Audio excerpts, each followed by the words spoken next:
ये सत्ता विमर्श का यूट्यूब चैनल है। अब आप किरण राय से 9 बजे 9 खबर सुनिए।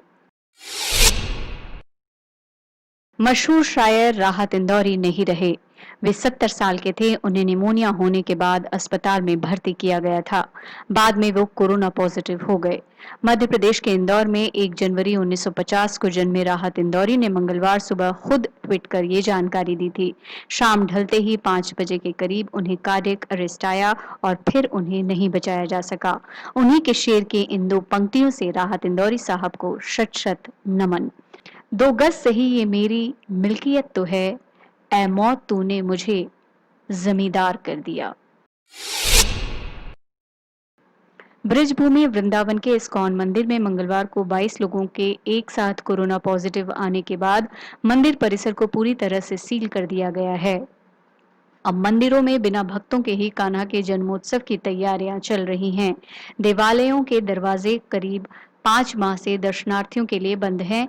सरकार ने कृष्ण भक्तों से ब्रजभूमि में न आने की एडवाइजरी जारी की है। दुनिया के तमाम देशों को पीछे छोड़ते हुए रूस ने कोरोना वायरस वैक्सीन बनाने की रेस में बाजी मार ली है। मंगलवार को रूसी राष्ट्रपति व्लादिमीर पुतिन ने घोषणा की, हमने गैम कोविड वैक लियो नाम की कोरोना की सुरक्षित वैक्सीन बना ली है और देश में रजिस्टर्ड भी करा लिया है। मैंने अपनी 2 बेटियों में से एक बेटी को पहली वैक्सीन लगवाई है और वो अच्छा महसूस कर रही है। सुप्रीम कोर्ट ने देश की बेटियों के हक में बड़ा फैसला सुनाते हुए कहा है कि अब पिता की संपत्ति में बेटी भी बराबर की हिस्सेदार होगी। सुप्रीम कोर्ट ने साफ किया कि 2005 में हिंदू उत्तराधिकार संशोधन कानून आने से पहले पिता की मौत क्यों न हो गई हो, इसके बावजूद बेटी बराबरी की हकदार होगी।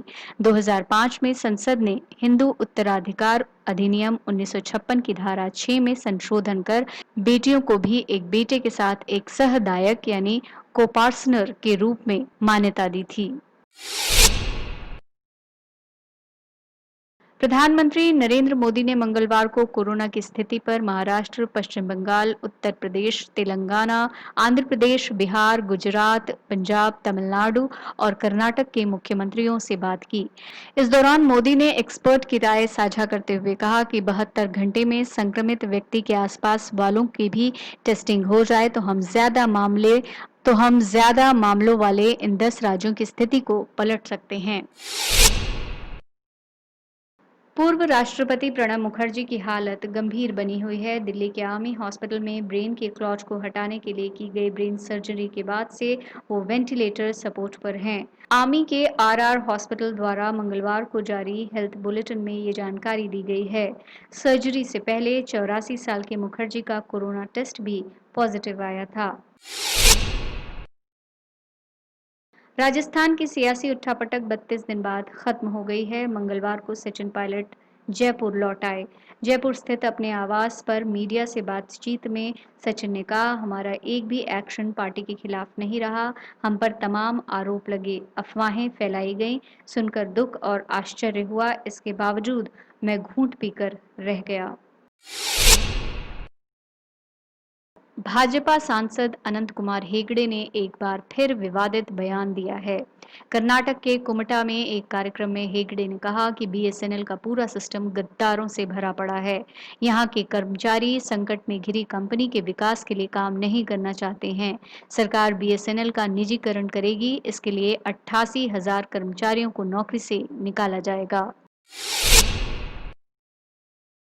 हांगकांग के मीडिया टाइकून और कारोबारी जिमी लाई को नए राष्ट्रीय सुरक्षा कानून के तहत गिरफ्तार किए जाने के बाद उनके स्वामित्व वाली नेक्स्ट डिजिटल लिमिटेड के शेयर में 1100% से भी ज्यादा की तेजी दर्ज हुई। पिछले 7 सालों में उनकी कंपनी के शेयर का ये उच्चतम स्तर रहा। पिछले 2 दिनों में आई तेजी को विरोध प्रदर्शन का नया हथियार भी माना जा रहा है। फिलहाल के लिए इतना ही। देखते और सुनते रहिए सत्ता विमर्श।